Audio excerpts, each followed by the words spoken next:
Muy bien, vamos al libro de Hechos capítulo 17, versículos 16 al 19. Dice así la palabra del Señor: mientras Pablo los esperaba en Atenas, su espíritu se enardecía dentro de él al contemplar la ciudad llena de ídolos. Así que discutía en la sinagoga con los judíos y con los gentiles temerosos de Dios, y diariamente en la plaza con los que estuvieran presentes. También discutía con él algunos de los filósofos epicúreos y estoicos, y algunos decían: ¿qué quiere decir este palabrero? Parece ser un predicador de divinidades extrañas, decían otros, porque les predicaba a Jesús y la resurrección. Entonces tomaron a Pablo y lo llevaron al Areópago, diciendo: ¿podemos saber qué es esta nueva enseñanza que usted proclama? Amén. Vamos a dejar el texto aquí. Hoy día quiero compartir una enseñanza, una reflexión bajo el título Una nueva enseñanza. Una nueva enseñanza. Muchos de nosotros nos ha tocado ir a la universidad. Muchos de nosotros de alguna manera hemos tenido tal vez algún contacto con la universidad, tal vez una carrera técnica, un centro de formación, tal vez hemos tenido un curso de inglés o tal vez algún curso de preparación de algún oficio por ahí. Pero no tan solo tal vez a algunos nos ha tocado ir a la universidad para aprender, sino que también a muchos nos ha tocado ingresar a un nuevo trabajo. Y muchas veces cuando llegamos a un nuevo trabajo, vamos con todo el ánimo, con todo el entusiasmo el primer día, pero el primer día nos damos cuenta de que no sabemos todo lo que tiene relación con ese nuevo trabajo. Es decir, aún tenemos que aprender a saber cómo hacer un nuevo trabajo. La verdad es que todos nosotros en la vida estamos aprendiendo, tenemos que aprender y vamos a aprender. ¿Quiénes aprenden? Aquellos que tienen una disposición y una abertura para aprender de cosas nuevas, de cosas que uno no sabía. A veces nos toca así escuchar algunas enseñanzas o cuando vamos a una capacitación, de saber de cosas, escuchar cosas que ya sabemos. Y muchas veces cuando nos toca escuchar cosas que ya sabemos, estamos como algo: esto ya me lo sé, así que me voy a aburrir un poco. Y tratamos tal vez de buscar un café, unas galletitas por aquí, por allá, para pasar tal vez el tiempo, porque lo que está hablando él, yo ya lo sé. Y muchas veces cuando estamos escuchando frente a alguien que nos habla de cosas que ya sabemos, la disposición de nuestro corazón o nuestra mente no es la misma como si alguien nos estuviera hablando o enseñando de cosas nuevas. Porque cuando nosotros estamos frente en la universidad o en algún lugar o algún trabajo de cosas nuevas que van a ser importantes para nuestra vida, nosotros estamos con una gran disposición de prestar atención, estamos con unos ojos bien abiertos, unos oídos bien grandes para escuchar esto que me va a ayudar a mí. Aquellos que vamos o fuimos a la universidad o tal vez a la educación superior y no pusimos atención tal vez a nuestros profesores, a los ayudantes, cuando llegó el momento de la prueba o del examen nos vamos a dar cuenta que debimos haber puesto atención, que debimos haber estudiado, porque en ese momento decisivo nos damos cuenta cuán importante fue esa nueva enseñanza. Bueno, lo que hemos leído aquí es una nueva aventura del apóstol Pablo en otra ciudad, en una gran ciudad, que era un centro de sabiduría, Atenas. Esta gran capital que nosotros conocemos a través de la historia universal como un centro donde las personas se juntaban, iban o vivían con el gran propósito de adquirir sabiduría, un centro de filosofía, estudio del conocimiento, una ciudad, Atenas, que era la metrópoli de aquellos que querían saber de nuevas enseñanzas, querían entender la vida, querían saber cómo encontrar la gran receta de la vida que pudiera dar soluciones a su vida o las grandes necesidades de la vida. Nosotros sabemos que Atenas era un centro de conocimiento, de estudio, donde la información iba y venía y distintos tipos de información.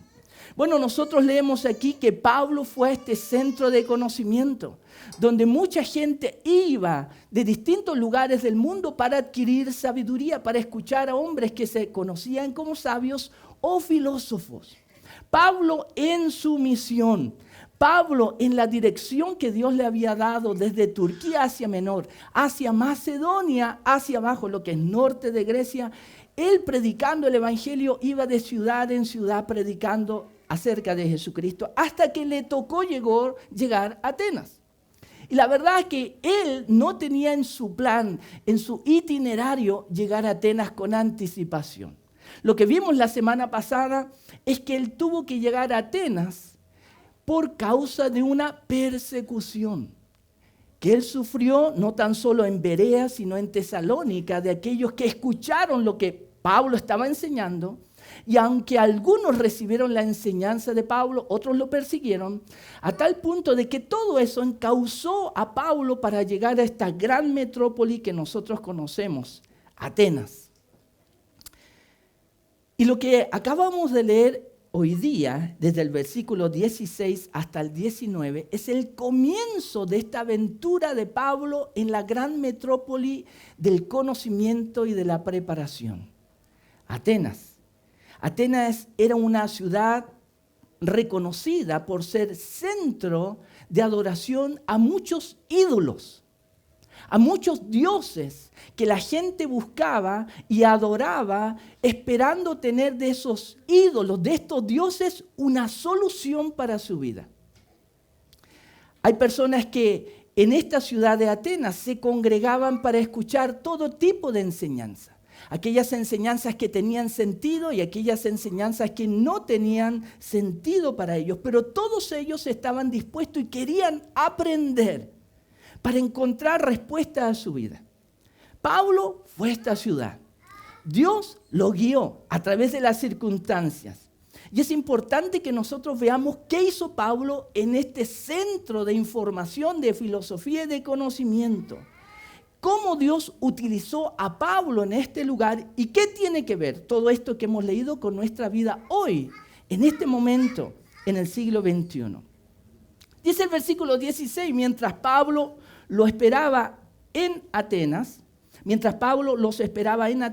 algunos servidores a quienes él mandó a llamar, Silas y Timoteo, mientras él esperaba en esta ciudad de Atenas, dice, su espíritu se enardecía dentro de él al contemplar la ciudad llena de ídolos. Y tal vez nosotros, cuando escuchamos esta palabra ídolos, tal vez nosotros podemos pensar en algunos ídolos que tenemos hoy día. A mis hijas le encanta Cristiano Ronaldo. No sé si aquí hay algunos que son fan de Cristiano Ronaldo o de Messi. A veces tenemos algunas discusiones, pero a mis hijas les encanta Cristiano Ronaldo. Cuando estábamos en Barranquilla, Colombia, fuimos a un lugar de artesanías que había en la ciudad para comprar algunas cositas. Ustedes saben, para regalar a la familia. Y estaban vendiendo la polera de Portugal con la número 7 que decía Ronaldo, Cristiano. Y mis hijos me decían, cómprame esa polera. ¿Cómo te voy a comprar esa polera? Sí, algo de Colombia te voy a comprar, pero ellas querían la polera de Cristiano Ronaldo. Ahora, yo tengo un amigo que es muy fanático de Messi, es su ídolo. ¿Ya? Y habla de Messi, y habla de Messi, y habla de Messi, que es el mejor, que es un fenómeno, que es un monstruo y todo eso. Bueno, nosotros a veces tenemos ídolos en nuestra vida. Algunos tienen ídolos que son futbolistas, otros tienen ídolos que son parte tal vez de lo que nosotros conocemos como la farándula. Sus ídolos son, por ejemplo, las Kardashian. ¿Alguien conoce a las Kardashian? Es una familia, son unas hermanas, pero oye, ellas son mujeres que están vinculadas con todo lo que es la farándula y moda y marcan, como se dice, tendencia. Y hay personas, hay mujeres que las miran como, wow, las tremendas mujeres, una ídola. Y tratan a veces de imitarla. Bueno, la verdad, nosotros podemos tener distintos tipos de ídolos. Hasta nuestros padres pueden ser nuestros ídolos. Yo recuerdo un video de uno de los jugadores más importantes del deporte del fútbol norteamericano, fútbol americano, NFL, uno de los más importantes quarterbacks, que se llaman estos que reciben la pelota y la tiran y la distribuyen y arman la jugada. Uno de los jugadores más importantes y reconocidos en Estados Unidos. Una persona que ha ganado millones, que ha ganado muchos títulos. Y en una ¿cómo se llama esto? Rueda de prensa donde los entrevistan, los periodistas le hacen un montón de preguntas. Él estaba contestando preguntas ahí, sentado con su gorra de su equipo. Los periodistas haciendo distintos tipos de preguntas, pero de repente en este video muestran a un niño que estaba con su papá y este niño le hace una pregunta a este gran jugador de fútbol americano. Y le pregunta, nosotros sabemos que tú eres un gran ídolo. En simples palabras, y él le dijo, pero ¿quién es tu ídolo? Entonces esa pregunta lo descolocó. Y él tomó unos segundos para pensarlo y él dijo, bueno, aquel que es mi ídolo en mi vida y que me ha marcado y me ha ayudado tremendamente, y ahí comenzó a quebrarse en su voz y emocionarse. Él dijo, es mi padre, es mi papá. Y él se emocionó. Porque en verdad hay personas que han marcado nuestra vida, a quienes nosotros tenemos gran respeto y reconocimiento, a tal punto que podemos considerarlos como alguien que puede guiar nuestra vida, un ídolo. Bueno, a Pablo le tocó llegar a esta ciudad donde había un montón de ídolos y la gente iba para buscar estos dioses, estos ídolos, para poder encontrar una dirección para su vida.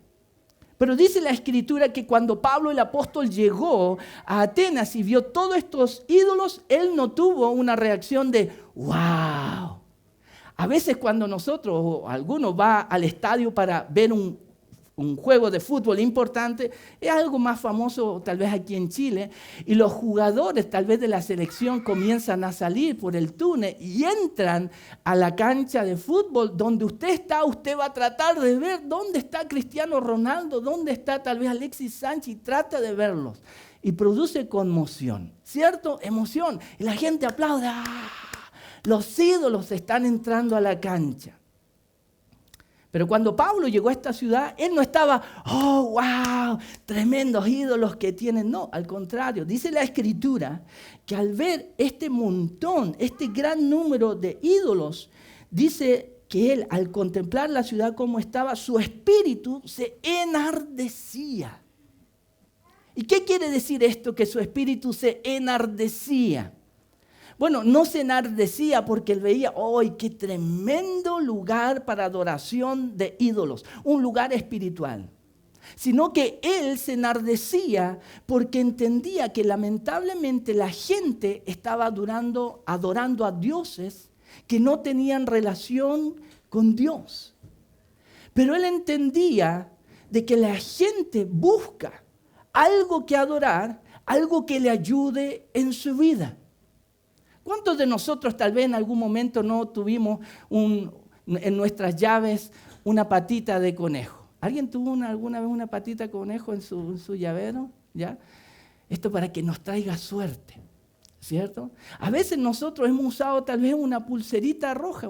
¿Ha visto usted a jugadores de fútbol que tienen la pulserita roja? O a veces a los niños, a los bebés se les pone un cintito rojo aquí, cosas así. A veces nosotros buscamos algunos tipos de objetos que nos traigan suerte. Hay algunas personas que tal vez ponen, esta botita de los hijos recién nacidos en su auto o algunas otras cosas para que les traiga protección y buena vida. Bueno, Pablo cuando vio toda esta adoración a ídolos, cuando se enardeció su corazón, no es que él estaba enardecido porque estaba de acuerdo, al contrario. Decía, cuán perdidos están. Pero entendía que las personas buscaban algo para su vida, una solución, pero estaban equivocados, estaban perdidos. Y él se enardeció en su corazón, ¿por qué? Porque él conocía al Dios verdadero. Debemos recordar que Pablo tuvo una experiencia con Jesucristo. Él lo vio a él resucitado. Nadie vino, como decimos en buen chileno, a contarle cuentos a él. Él lo vio, él tuvo un encuentro. Aquel que él perseguía, pero no tan solo eso. Debemos ver cómo Pablo, cuando él predicaba en el nombre de Jesús, echaba fuera demonios. ¿Se acuerdan lo que hemos visto en Hechos? Esta mujer con un espíritu de adivinación. También vamos a ver más adelante cómo Dios usaba a Pablo en la ciudad de Éfeso. Dice que hasta utilizaban o tomaban ropa del apóstol y lo llevaban a los enfermos y los enfermos eran sanados. Pablo había experimentado al verdadero Dios. Ahora, nosotros hoy en día tal vez podemos escuchar esto y decir, ok, sí, Pablo creía en Dios. Pero hoy día tenemos muchas opciones. De hecho, hoy día yo leía los comentarios de un joven apologista que él comenzó siendo un cristiano evangélico y él en su vida tomó la decisión de cambiar, vamos a decir así, de equipo. Es decir, tomó la decisión de dejar de ser evangélico y él comenzó a ser y abrazó la religión católica. Y comenzó a ser un apologista de la Iglesia Católica. Y entonces uno comienza a pensar, ¿y por qué este cambio de equipo, podríamos decir? ¿Ya? Aunque la verdad muchos de nosotros al comienzo tal vez participamos de la Iglesia Católica y también estamos ahora en una iglesia cristiana, en una iglesia evangélica. Y a veces esto nos puede confundir y uno puede decir, bueno, esto es normal hoy día. ¿Es normal? Todos nosotros necesitamos ayuda en la vida y necesitamos buscar a alguien que nos ayude. Todos nosotros en algún momento, aún así, aquellos doctores más ateos en los hospitales, cuando estamos en los tremendos problemas, aún a ellos nos dicen, encomiéndese a lo que sea, lo que usted crea, porque su situación es complicada. Aún ellos. Todos sabemos que necesitamos ayuda. Y una forma de buscar ayuda tiene que ver con esto, con la espiritualidad. Cuando Pablo llegó a Atenas, él viendo cómo habían tantos dioses, él sintió esto en su espíritu, se enardeció. Así que discutía, dice la sinagoga, con los judíos y los gentiles temerosos de Dios y diariamente en la plaza con los que estuvieran presentes. Cuando aquí menciona de que Pablo discutía con los judíos en la sinagoga y también con los gentiles temerosos de Dios, aún en las plazas, no es que él iba ahí a pelear y tratar mal a las personas. Que discutía no hace referencia a eso, a una violencia, como a veces nosotros vemos a algunos cristianos que son violentos, ¿cierto? En la calle o en algunas plazas.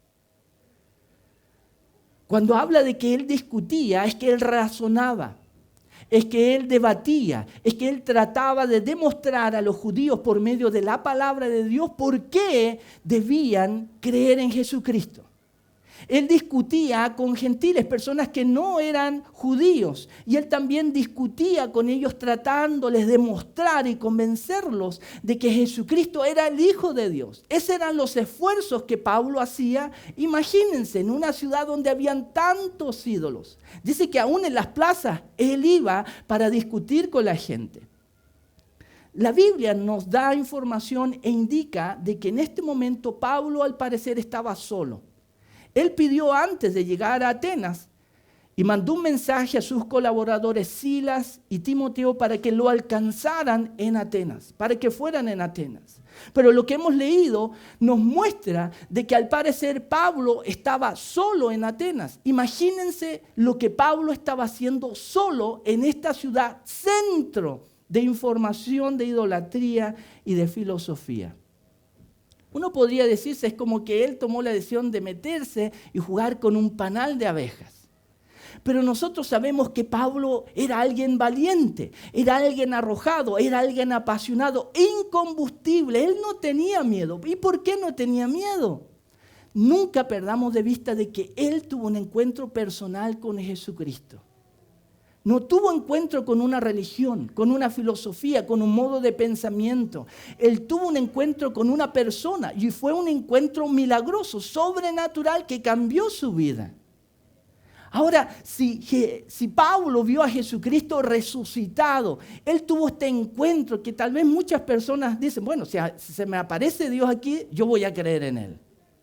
Cuando yo pueda verlo, ahí yo recién voy a creer, voy a tomar la decisión. Muchas personas dicen esto. Bueno, Saulo de Tarso tuvo esta oportunidad, Cristo se le apareció, él lo vio, él escuchó y este encuentro cambió su vida. Ahora, esto fue el gran motor y combustible del apóstol Pablo para ir a cualquier lugar y hablar de Jesucristo. Porque él conoció a Jesucristo resucitado, no una religión. Y dice que estaba ahí diariamente en la plaza con los que estuvieran presentes. Hablaba de Jesús, discutía, debatía, trataba de mostrar a la gente y convencerle acerca de esto. Y mira lo que dice el versículo 18. ¿Qué pasó con todos estos esfuerzos de Pablo? También discutía con él algunos de los filósofos epicúreos y estoicos. Y algunos decían, ¿qué quiere decir este palabrero? ¿Qué quiere decir este palabrero? No sé si usted alguna vez ha conocido a un evangélico palabrero. ¿Sí? Hay algunos que están moviendo la cabeza así, ¿ya? ¿Será que hay algunos palabreros por aquí y por allá? Bueno, nosotros sabemos que en la vida real no solamente hay algunos evangélicos palabreros, sino que nos hemos encontrado con muchas personas que nosotros en buen chileno, cuando lo escuchamos, interactuamos con ellos y hablan, decimos, me está puro chamullando. Y los llamamos los chamulleros, me está dando una chamulla, está dando palabra y palabra, como decimos, embolatarnos, marearnos y convencernos de algo. Bueno, en la vida hay y van a haber personas palabreras, tal vez no lo estoy pronunciando bien, que usan mucho la narrativa y las palabras para conseguir algo en la vida, para conseguir un objetivo, para vender algo, para tal vez aún así en las relaciones amorosas conseguir el amor de alguien a través de las palabras. Qué palabras bonitas, ¿cierto? Bueno, cuando estos filósofos que se mencionan aquí, epicúreos, estoicos, escucharon lo que Pablo hablaba acerca de Jesús, dijeron, ¿qué quiere decir este palabrero? Parece un predicador de divinidades extrañas. Y la verdad, queridos hermanos, muchas veces nosotros los cristianos, cuando hablamos con una persona de Cristo, tal vez en los primeros momentos, la primera impresión es, estos están hablando de cosas raras. No sé si a usted tal vez le ha tocado tal vez conocer a algún cristiano o en su búsqueda de Dios o al principio. A mí me tocó conocer personas que me hablaban de cosas que yo decía, ¿de qué está hablando esta persona? Y está puro con chamullo, con palabras y religión y le dejamos de poner atención, ¿cierto? Y hasta hablamos negativamente de esa persona. Bueno, estos filósofos trataron así a Pablo, diciendo que sus enseñanzas eran palabras, y no tenían sentido para ellos. Pero ¿quiénes eran los epicúreos y los estoicos? ¿Quiénes eran estas personas denominadas así en Atenas? Rápidamente quiero entregarle algo de información que nos ayuda a entender lo que Pablo vivió y tiene que ver con lo que eran las intenciones de Pablo de ayudar a las personas. Dice, versículo 18, también discutía con él algunos de los filósofos epicúreos y estoicos.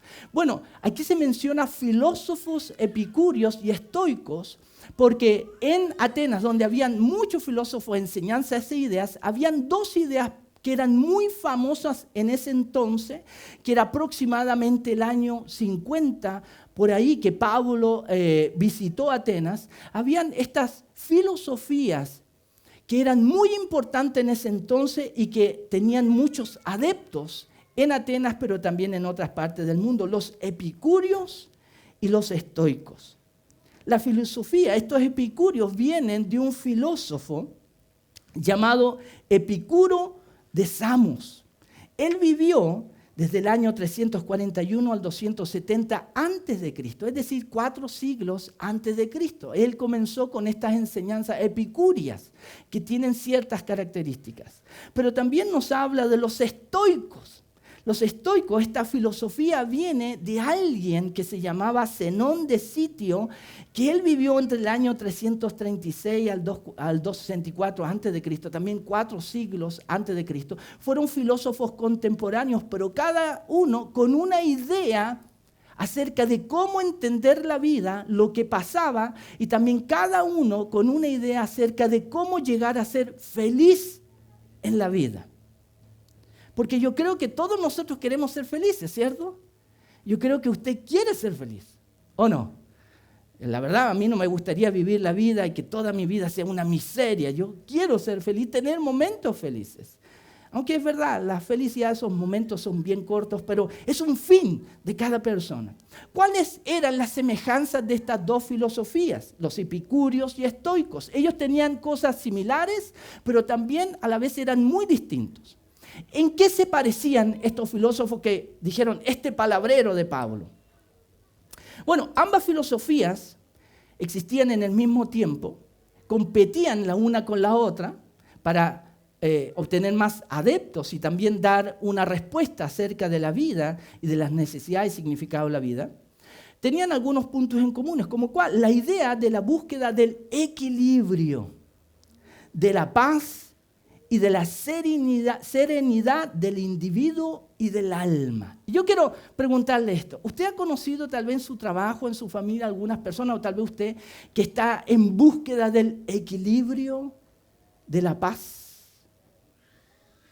Ustedes conocen un término que se llama, no el chap suey, ¿ya? Pero es un término que tiene que ver con el feng shui. ¿Han escuchado el feng shui? Es una práctica oriental que tiene que ver con el orden de los muebles en su casa, que le puede entregar equilibrio donde usted vive, paz. Bueno, la verdad es que todos nosotros de repente buscamos equilibrio en nuestra vida, ¿cierto? Porque la vida a veces es muy estresante, ¿o no? Por ahí vimos esta semana al presidente, le sacaron una fotografía, no sé si usted sabe, y en esa fotografía el presidente tenía un celular y en la otra mano, ¿qué tenía? Una pelota, ¿cierto? Para estrés. Porque todos en algún momento necesitamos equilibrio, necesitamos paz. Y estas filosofías buscaban esto, equilibrio. Hay algunas religiones orientales que buscan esto y proponen el equilibrio, el yin y el yang, ¿cierto? Este símbolo que hay negro, ¿cierto? Y blanco, que busca lo que la gente necesita, equilibrio, la paz, la serenidad individual y del alma. El otro día veíamos con mis hijas Kung Fu Panda, no recuerdo, creo que era la tercera o la segunda, no recuerdo, creo que era la segunda tal vez. Y ustedes recuerdan al panda, ¿ya? ¿Cómo era el nombre del panda? ¿Ah? ¿Po? ¿Así se llamaba? Bueno, en esta película, creo que era la 2, él se encuentra con su maestro que era este roedor pequeñito, ¿cierto? Y se encuentra y su maestro estaba en un proceso de meditación. Y no sé si ustedes se acuerdan, y él cuando llega Po, que ustedes saben, desordenado y todo, lo estropeaba y se caía, y su maestro estaba en meditación, y su maestro estaba citando un mantra para obtener equilibrio en su interior, y él decía, paz interior, no sé si ustedes se acuerdan de esa película. Bueno, la verdad es que todos en algún momento queremos paz interior, sobre todo cuando los hijos, como decía nuestra hermana Yudeska, están en la edad de tener tanta energía. Paz interior, por favor, y estamos a punto ahí. Pero la verdad es que estas filosofías buscaban eso, entregar al hombre lo que necesitaba, equilibrio, paz, sanidad del alma. Otra cosa en común es el desprendimiento de los bienes materiales. Estas dos filosofías, epicúreos y estoicos, entendían que si uno se desprendía de lo material podía llegar a ser más feliz. El rechazo de los excesos. Cuando tú buscas la felicidad, a veces tú quieres ir hasta el extremo para que esa adrenalina te pueda dar un sentido de satisfacción. Bueno, ellos evitaban, rechazaban el exceso. El valor de la amistad, ellos valoraban la amistad. Ellos también, algo en común que tenían, era la concepción de que la filosofía es el mejor remedio para curar el alma. Ellos entendían que el alma era frágil, que el alma era algo que se dolía, que podía ser dañada y tenía necesidades. Y por eso entendían que la filosofía podía ser una cura a los problemas del alma. Bueno, ¿no es lo que hoy día muchas personas buscan? Equilibrio, paz, que lo material no nos afecte tanto y podamos tener una vida buena. ¿Acaso no necesitamos algo para el alma? El otro día, ayer hablábamos con unos hermanos y me decían, pastor, ¿y qué hay de los psicólogos cristianos? ¿Eso es bueno o es malo? Y yo le contestaba, mira, Tal vez la pregunta es, ¿por qué hoy día hay tantos psicólogos? ¿Por qué hoy día hay tantos que también consideran la psiquiatría como una profesión a estudiar y practicar? ¿Por qué? Porque hoy día tenemos a mucha gente yendo a los psicólogos, aún gente de la iglesia yendo a psicólogos. ¿Por qué? Porque hay un problema del alma. Eso es lo que estamos viviendo hoy. Bueno, esta filosofía estaban tratando de buscar una respuesta y entregar a la gente una solución, una cura a los problemas del alma. Pablo estaba ahí para decirles, yo sé quién tiene la cura para tu alma. Su nombre es Jesucristo. Y Pablo estaba ahí para hablarles acerca de aquel que creó el alma. Pablo estaba hablando de Jesús, hablando de aquel que creó el cuerpo, que creó el espíritu. Y él estaba valientemente decirle, yo sé quién puede curar tu alma, yo sé quién puede sanar tu alma y traerte todo lo que tú buscas, equilibrio, paz. Aquel que puede entregarte una cura para todas esas dolencias que tú tienes en tu interior. Porque queridos hermanos, y eso es la verdad, ¿por qué tanta gente hoy día busca psicólogos? ¿Por qué hoy día tanta gente está buscando en internet flores de Bach? ¿Sí? O terapias de olor, o terapias de otras cositas. ¿Por qué? Porque hay una necesidad, ¿cierto? Hay algunas personas que me dicen, pastor, eso de las flores de Bach funcionan. Yo le digo, mira, no sé si funciona o no, pero yo sé, y sí te puedo decir que entiendo que necesitamos que nuestra alma tenga paz. Y a veces nosotros buscamos qué nos puede funcionar. Bueno, Pablo estaba ahí en Atenas para decirle, yo sé lo que te puede funcionar. Es el Hijo de Dios, Jesucristo. La Biblia dice que todo fue creado por Él y para Él. La Biblia dice que Jesucristo murió, pero resucitó de los muertos. Es decir, ni la muerte puede vencer a Jesucristo. Y cuando él hablaba de Jesús y llegaba a hablar de la resurrección de Jesucristo, estos epicúreos, estoicos y otros filósofos decían, ya, déjanos hasta aquí. Esto de la resurrección, mira, tal vez de Jesús podemos escuchar, pero de la resurrección es algo que no tiene sentido. Y dice aquí, ¿qué quiere decir este palabrero? Parece ser un predicador de divinidades extrañas, decían otros, porque les predicaba a Jesús y mira, y la resurrección. Una vez un misionero me enseñó algo que nunca he olvidado. Cuando era más joven, todos los jóvenes adolescentes, y hablaba con una mamá esta semana, me hablaba de su hija que tenía algunos ya desafíos, estaba entrando a lo que era la adolescencia. Y ella me decía, ella está viviendo algunas cosas que le afectan mucho. Y no sé si usted se acuerda de su tiempo de adolescencia, cuando comenzábamos a ver el mundo de formas muy diferentes a como éramos niños, ¿ya? Conversaba con otra mamá y me contaba de su hijo también en la adolescencia y cuando era joven, y me contaba de una desilusión amorosa que tuvo que le provocó una gran depresión. Esta otra mamá me hablaba de su hija y me decía, pastor, ¿cómo puedo hacerlo? ¿Cómo puedo ayudar a mi hija? Porque me dice que se siente así, que se siente sola y que tiene muchos problemas. Todos nosotros cuando éramos adolescentes y comenzamos a ver los problemas reales de la vida real, cuando ya estábamos creciendo, nos afectaban a tal punto que para nosotros era como si la vida se terminara. ¿Cierto? Y nos íbamos a la habitación y nuestros papás tenían que llegar a rescatarnos de ahí porque para nosotros la vida se había equivocado. ¿Por qué? Peleé con mi polola, por ejemplo. Cosas aún así importantes para nosotros. Pero una vez un misionero, a mí, cuando era más joven, me enseñó algo que nunca he olvidado y que siempre trato de recordar cuando tengo alguna dificultad, cuando tengo un desafío en la vida. O como los adolescentes, a veces tú te sientes triste, te sientes mal, te sientes solo. Este misionero me dijo, Darío, mira, quiero que tú consideres algo.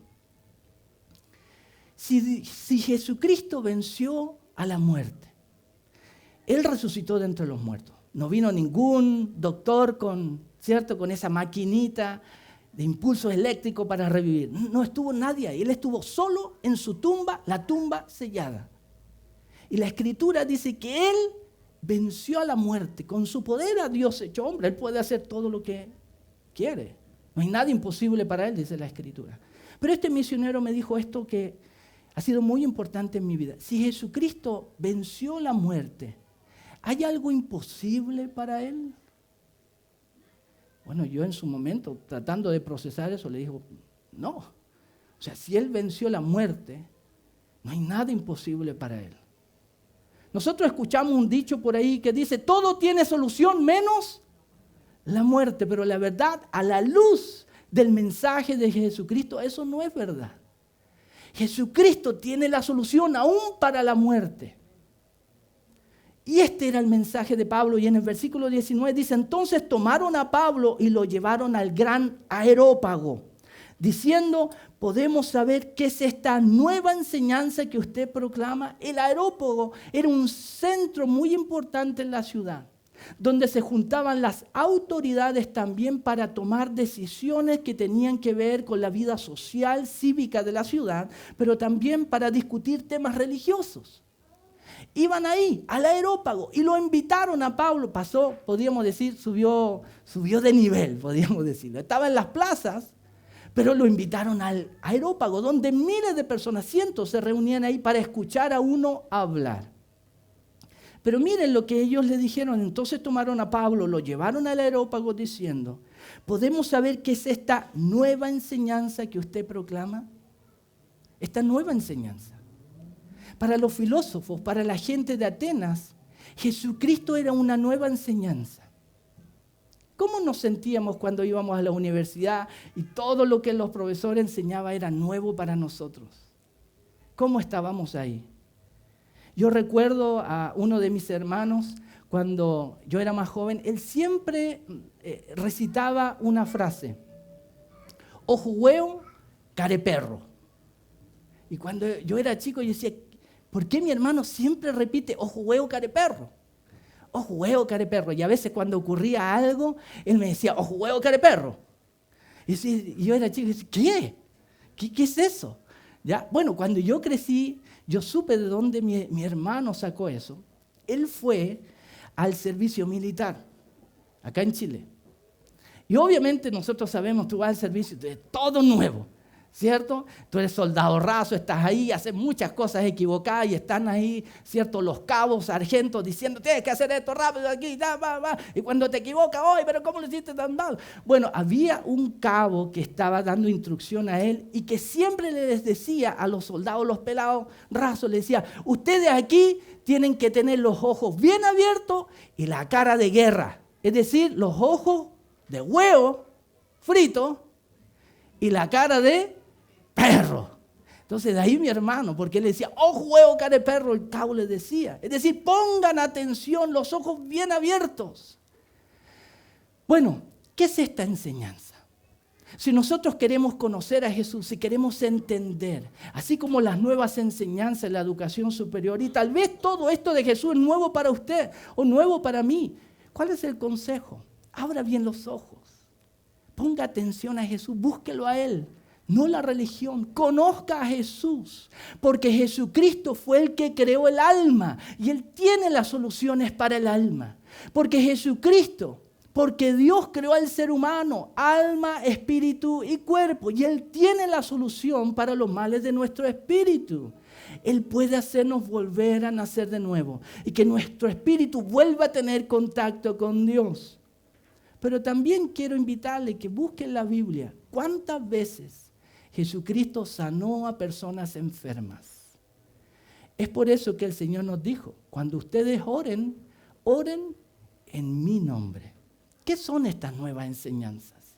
Si usted quiere conocer de Jesús, si usted necesita conocer más de Jesús, tenga entendido que tal vez hay cosas muy nuevas. Tal vez usted lleva 5, 10 años de cristiano y todavía hay cosas nuevas que aprender de Dios. Pues bien, Pablo tuvo esta paciencia y misión de ayudar a las personas a conocer cosas nuevas de Dios, a conocer a Dios.